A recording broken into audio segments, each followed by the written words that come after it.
Hi there, hope that you're doing well. In this video I'd like to talk about money and a video I watched by the former finance minister of Greece, Yanis Varoufakis.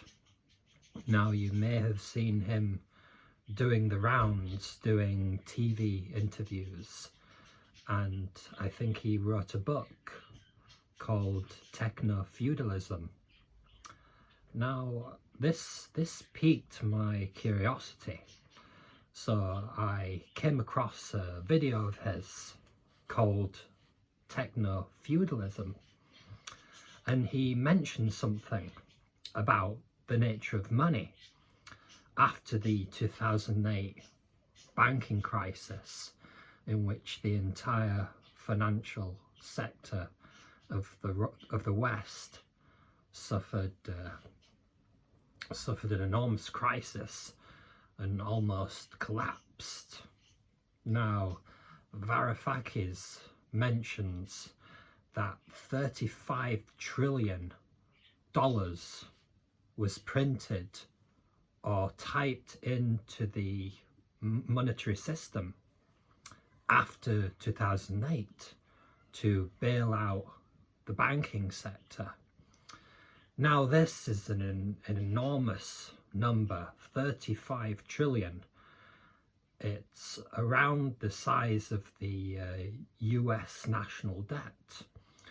But just to put the number into perspective, so 1 trillion seconds is around 30,000 years.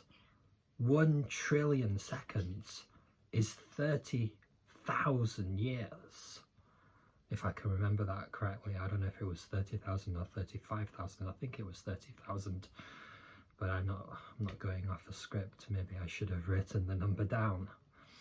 But that's a huge number. That's going back to maybe the Stone Age. So a huge amount of liquidity being pumped into the financial sector to shore it up. And then Varoufakis goes on to talk about big tech and primarily about Amazon and Jeff Bezos. So Amazon, he says, Varoufakis said that it's not a market, it's a platform which people are basically forced to sell their goods on.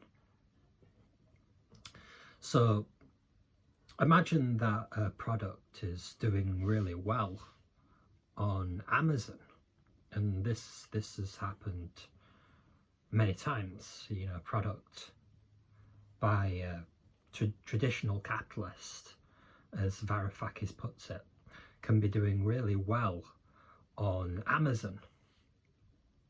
And what Amazon does is to kick the entrepreneur off the platform and basically take that product and sell it as its own product. And if you've heard about the conditions in the Amazon warehouses, these massive warehouses, you know, the people can be working in these places on 0 hour contracts where they're not guaranteed to get a set amount of working hours. So in a week one week they can maybe get 40 hours, which they can survive, which they can maybe earn a bit of money, you know, earn a bit of disposable income. But the next week, maybe 10 hours. In that case, they have to go to the job centre, they have to make up the difference, you know, by the welfare state. Yeah, so all of this money is being pumped into the economy, and not the economy, to towards big tech. And it really begs the question, what is money these days? It used to be backed by gold, but who knows what it's backed by these days. Maybe I can continue this this topic. But as always, thank you for watching, and if you have any comments or suggestions, I'd be more than happy to hear them. Have a great day.